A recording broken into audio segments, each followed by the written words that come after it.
Guys, welcome to my SY education formation channel में स्वागत है। अब सेकेंड पार्ट वीडियो हम लेकर के प्रेजेंट हैं, थिंकिंग के बारे में आपसे इंक्लूड कर रहे हैं। तो अब देखेंगे तैयारी क्या है। अभी हमने गिलफोर्ड के बारे में चर्चा कर रहे थे, जैसे ही मेरी वीडियो लास्ट हुई है तो सेकेंड पार्ट लेकर के आई हूँ। तो यहाँ पे जेपी गिलफोर्ड ने अवसारी चिंतन का जो है नाम दिया, ठीक है। इसे रचनात्मक चिंतन कहते हैं और सृजनात्मक कहिए या रचनात्मक चिंतन, ठीक है, कंफ्यूज नहीं होएगा। इसके 4 पद बताया गया है। 4 पद, पहला क्या है, तैयारी है, दूसरा क्या है, गंभीरीकरण है, और स्फुरण है, सत्यापन है, ये हमारा है। अब चिंतन के पद के बारे में अभी हम बता रहे थे, तो चले देखते हैं चिंतन के पदों के बारे में। विभिन्न विद्वानों ने भिन्न भिन्न पद निश्चित किए हुए हैं, ठीक है। वुडवर्थ के अकॉर्डिंग हम इंक्लूड करने जा रहे हैं कि इस प्रक्रिया में निम्नलिखित 5 पद इसमें भी दिया गया है। 5 पद दिया गया है। लक्ष्य की और उन्मुख होना, लक्ष्य प्राप्ति के लिए प्रयत्न करना, और पूर्व निरीक्षण तथ्यों एवं अनुभव का स्मरण करना, पूर्व तथ्यों एवं अनुभवों के नए रूपों में संयोजित करना, और आंतरिक वाग गतियों के जो है, वाग जो होता है गतियों एवं मुद्राओं का प्रयोग करना। अब देखेंगे लक्ष्य की ओर उन्मुख।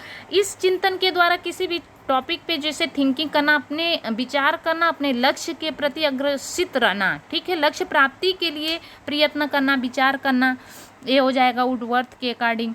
और फिर इसके बाद जैसे ही प्राप्ति होता है, फिर पूर्व निरीक्षण तथ्यों का, अनुभवों का स्मरण करना कि किस तरह से थिंकिंग किया गया था अपने लक्ष्य को प्राप्त करने के लिए।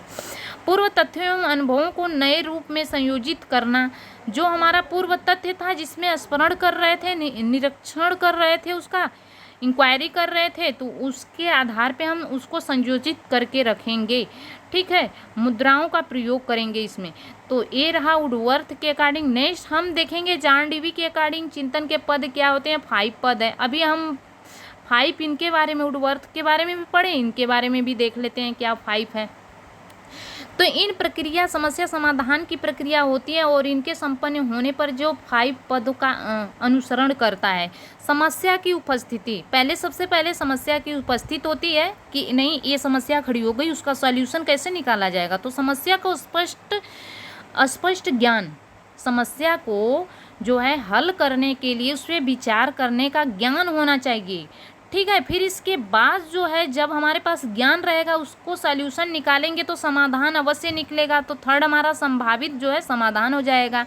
समाधान जब हमारे सामने आ जाएगा तो संभावित समाधानों का परीक्षण एवं प्रयुक्त समाधान का चयन फिर करेंगे। वहाँ पर समाधान 2 प्रकार से निकलेगा, ठीक है। तो वहाँ पे हमें चयन करना पड़ेगा समाधान का, फिर चयन करके वहाँ पे प्रयोग कर देंगे।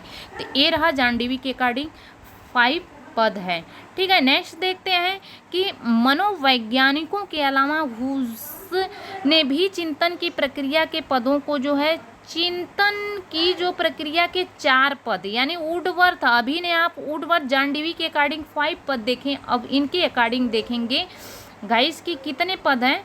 तो आप देख सकते हो 4 पद इसमें है। वर्तमान में जो है अन्य मनोवैज्ञानिकों के द्वारा दिए गए पद अपेक्षाकृत अधिक मान्यता प्राप्त है, ठीक है। इसमें समस्या का सही आकलन करना, अगर हमारे सामने समस्या है तो उसका सही आकलन क्या है, उसका आकलन करेंगे।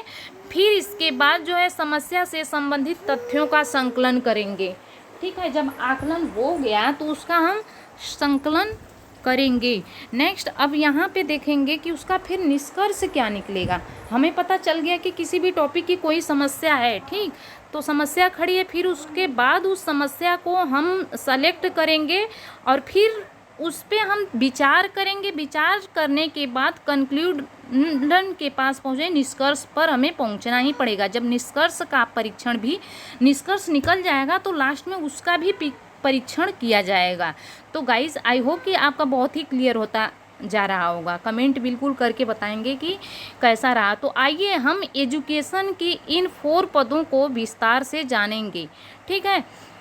आकलन, संकलन और जो हम अभी पद 4 पद बताए हैं, ठीक है, किसके अकॉर्डिंग याद रखेंगे? यहाँ पर हुजेस के अकॉर्डिंग चिंतन, अन्य मनोवैज्ञानिक हैं इनके अकॉर्डिंग, नाम अक्सर इनका नहीं सुने होंगे, बट यहाँ पे देखेंगे ये चीज़ आकलन संकलन बहुत आता है, आपके सामने आता होगा गाइज, क्योंकि सीटेट का जब एग्जाम जो लोग देते होंगे उनको पता होगा, जो एमएड कर रहे हैं उनको भी पता होगा। आई होप कि मैं एमएड कर चुकी हूँ, 2019 में ही मेरा एमएड कंप्लीट हो गया था। अब देखेंगे हुजेस ने बताया कि सर्वप्रथम व्यक्ति जो है, व्यक्ति के समक्ष कोई समस्या एवं बाधा उत्पन्न होती है तो सर्वप्रथम व्यक्ति जो है समस्या या बाधा को समझने का प्रयास करता है, जो है तत्पश्चात वह समस्या के निदान का उपायों पर विचार करता है, आकलन करता, आंकता है। जो सही चीज़ है, समस्या जो चीज़ सेलेक्ट करके रखी गई है और एक दूसरा समस्या युक्त चीज़ है, तो दोनों का एक में आकलन करेगा, फिर वहाँ पे सॉल्यूशन निकालेगा, ठीक है, उसका निदान करेगा, समस्या से संबंधित तथ्यों का संकलन करेगा। अब इन्होंने बताया कि समस्या का पता लगाने के पश्चात व्यक्ति, पता लग गया तो व्यक्ति समस्या से संबंधित तथ्यों एवं सूचनाओं को संग्रहित करने पर विचार करता है तथा उसे जो क्या कलेक्ट कर लेता है एवं सूचनाओं में, तथ्यों को सूचनाओं में कलेक्ट कर लेता है, तथ्यों एवं सूचनाओं को एकत्रित करता है और जो इनकी समस्या के समाधान में सहायक सिद्ध हो सके, इस प्रकार के तथ्यों एवं सूचनाओं का चयन व्यक्ति अपने पूरा अनुभव द्वारा किसी अन्य आधार पर करता है, अपने अनुभव के आधार पे किसी दूसरे में इंक्लूड करके वो करता है। आई होप कि क्लियर हो गया होगा। निष्कर्ष पर पहुंचता है, कैसे पहुंचना, निष्कर्ष पे पहुंचने के बाद भी जब निष्कर्ष निकल जाता है गाइस तो वहीं से फिनिश नहीं होगा, फिर उसका परीक्षण किया जाता है, कहीं पे त्रुटि तो नहीं ना है। अब देखेंगे इन्होंने बताया कि समस्या का क्या है, समस्या से संबंधित तथ्यों के संकलन के जो है पश्चात व्यक्ति उन जो है सभी जो है तथ्यों का विश्लेषण करता है, छोटे छोटे पार्टों में। जब समस्या से संबंधित तथ्यों के संकलन के पश्चात जब उसका संकलन कर लिया जाता है, एकत्रित उसको कर दिया जाता है, संग्रहित कर लिया जाता है, तब उसको क्या करेंगे, छोटे छोटे पार्टों में क्या करेंगे, विश्लेषण करते हैं तथा चयनित तथ्यों एवं सूचनाओं को जो है एक एक बार करके समस्या के समाधान में लगता है, जिनके द्वारा अंत में हुआ किसी भी निष्कर्ष पर पहुंचा जाता है, ठीक है। अब देखेंगे, अब निष्कर्ष पे तो पहुंच गए गाइस, अब करना क्या है, हुज नहीं बताया कि उसमें बताएं कि निष्कर्ष पर पहुंचने के पश्चात व्यक्ति यह देखता है कि उसके द्वारा निकाले गए जो निष्कर्ष निकाला गया समस्या का सही समाधान होता है या नहीं होता है। तो इसको भी तो जानना बहुत ज़रूरी होता है कि यदि जो है प्राप्त निष्कर्ष से समस्या का समाधान हो जाता है तो सही, अन्यथा उन्हें चिंतन शुरू हो जाता है और यह प्रक्रिया पुनः शुरू हो जाती है, ठीक है। तो आई होप कि ये तो क्लियर हो गया होगा। अब चलते हैं इसकी विशेषता क्या है, इसके कैरेक्टर के बारे में थोड़ा जान जाते हैं कि थिंकिंग के विचार के जो है क्या विशेषता है। देखेंगे थिंकिंग, चिंतन एक मानसिक प्रक्रिया है गाइस, बिल्कुल। चिंतन कैसे करेंगे, अपने मन मस्तिष्क से ही हम सोचेंगे ना, तो ये हमारी मानसिक प्रक्रिया, इसलिए ज्ञान हमारे पास रहेगा। एक बुद्धू पागल को बैठा दिया जाएगा और कोई टॉपिक दे दिया जाएगा, बोलिए एक समस्या दे दिया जाएगा कि आप चिंतन करो तो कर लेगा, नहीं गाइस, ऐसा कोई नहीं कर सकता। जिसके पास ज्ञान रहेगा वही विचार कर सकता है। तो यहाँ पे वह ज्ञानात्मक पहलू एक प्रकार के, किसने बताया, किसके डेफिनेशन में है, ज्ञानात्मक पहलू का। मानसिक प्रक्रिया ज्ञानात्मक रास महोदय में डेफिनेशन में दिया गया है, बिल्कुल लर्न करके रखेंगे, आप भूलेंगे नहीं। आई होप कि आपको लर्न होगा डेफिनेशन का। अब देखेंगे ये चिंतन एक उद्देश्य पूर्व प्रक्रिया है। ये चिंतन क्या है, एक उद्देश्य पूर्व प्रक्रिया है। तो क्या उद्देश्य इसमें भरा हुआ है, बिना कोई समस्या है हमें उस पर चिंतन करना है, समाधान निकालना है, तो हमारा कोई एक उद्देश्य होता है, तभी तो हम बिना उद्देश्य का क्या विचार करेंगे, दिमाग खत्म करेंगे, एनर्जी अपना नहीं न करेंगे। तो वही बात है यहाँ पे, यह एक समस्या समाधान की प्रक्रिया है। यहाँ पे क्या है, एक समस्या यानी प्रॉब्लम सॉल्यूशन की एक प्रोसेस है गाइस। अब देखेंगे चिंतन के दौरान जो है यहाँ पर क्रियाएँ लगभग बंद हो जाती हैं। यह एक प्रतीकात्मक जो है प्रक्रिया होती है, ठीक है। अब चिंतन के दौरान वह क्रियाएं लगभग बंद हो जाती है, दिमाग बिल्कुल अंदरूनी जो है एक सिंबॉलिक चित्र बनने लगता है, वैसी होने लगता है। अब देखें कि प्रतीकात्मक जो है क्रिया, चिंतन अदृश्य होता है, ठीक है। कुछ चिंतन तो दृश्य होता है बट देखा नहीं जाता है, जैसे काल्पनिक चीज़ें होती है नहीं कहा जाता है, तो कल्पना किया जाता है, दिखता नहीं है, उस पर बस विचार किया जाता है। खोजपूर्ण जो प्रवृत्ति का होता है, तो आई होप गिलफोर्ड में आप देखे ही थे, तो ये भी आपको लर्न होना चाहिए। अब देखते हैं कि इसके चिंतन के क्षेत्र स्कोप क्या चीज़ है, इसको बिल्कुल लर्न करके रखेंगे। तो देखेंगे शिक्षा के क्षेत्र में चिंतन का जो है अपना एक महत्वपूर्ण क्या होता है, स्थान होता है। एक बालक के जीवन में जो है शिक्षा की शुरुआत प्रत्यक्ष विधि द्वारा होती है, किंतु जैसे जैसे वह खड़ा होता है उसके अनुभव बढ़ते जाते हैं और अपने पूर्वानुभव के आधार पर ज्ञान प्राप्त करने लग जाता है। इस प्रकार से ज्ञान को प्राप्त करने के लिए बालक को कई समस्या का जो है सामना करना पड़ता है गाइस, और इन समस्याओं का समाधान बालक जो है चिंतन के द्वारा करता है।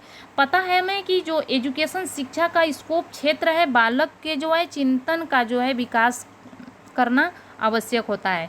ठीक है, बालक में चिंतन शक्ति के विकसित के उपाय निम्न है गाइस। एक चिंतन वाली प्रक्रिया, एक बार हम एग्जाम्पल एक पागल का दिए, ठीक है, एक मेंटल है उसे दे दिया जाए किसी चीज़ पे विचार करने के लिए तो कतई नहीं करेगा। इसलिए अपने बच्चे पर कोई छोटी छोटी टॉपिक दे करके उसको जो है बुद्धि के विकास करने के लिए उसको समय दिया जाए कि वो विचार करे।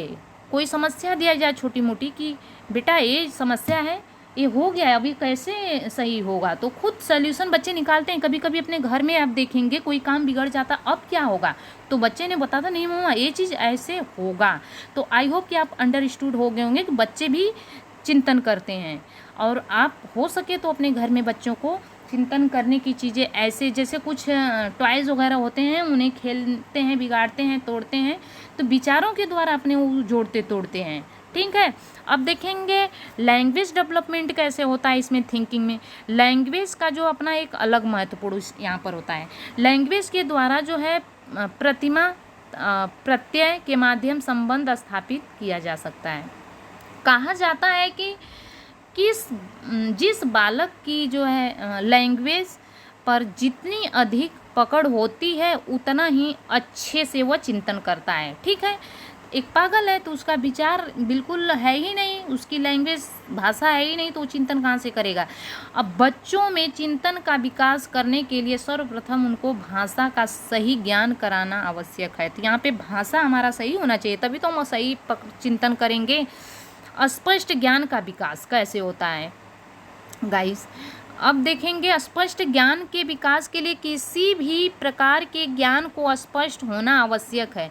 बच्चे को हम जितना अधिक एवं स्पष्ट ज्ञान देंगे वे उस ज्ञान का उतना ही अच्छे रूप से चिंतन कर सकेगा, और बच्चों को प्रॉब्लम से ही स्पष्ट ज्ञान दिया जाना चाहिए। प्रॉब्लम हमने ऑलरेडी आपको अभी बताया जस्ट कि अपने घर में बच्चे हैं, उन्हें कोई छोटी मोटी समस्या दे करके पूछें कि बेटा ये चीज़ बिगड़ गया है, काम कैसे क्या होगा, तो बच्चे ने खुद थिंकिंग करके उसका सॉल्यूशन निकालेंगे, प्रॉब्लम को सॉल्व तो करेंगे, विचार करेंगे, तो उनका जो क्या होगा, बुद्धि का विकास होगा वहाँ पर। समस्या समाधान विधि का प्रयोग इसमें कैसे किया जाता है।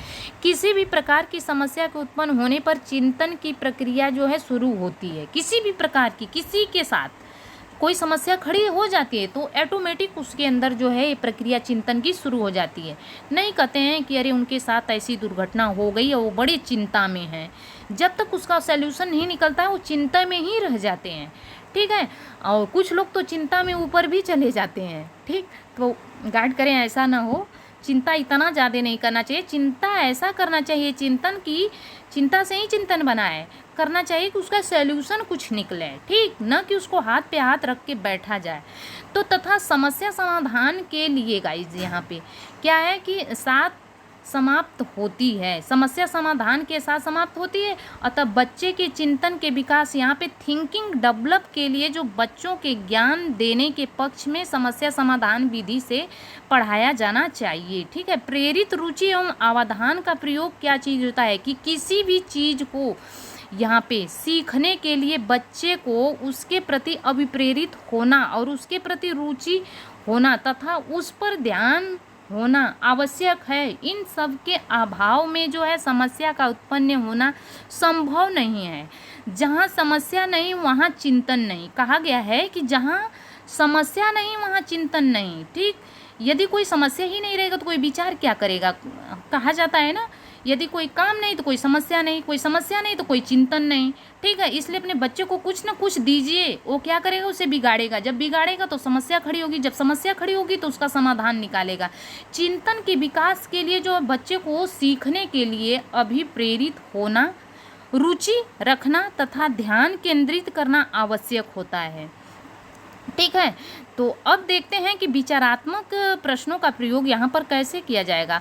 कक्ष में शिक्षकों को विद्यार्थियों के शिक्षार्थी जो होते हैं, विद्यार्थी से विचारात्मक प्रश्न पूछे जाने चाहिए। जैसे नहीं कहा जाता है कि पहले नई टॉपिक स्टार्ट करने से पहले क्लास में एंट्री टीचर करता है तो पहले बच्चों के साथ पीके टेस्टिंग करता है।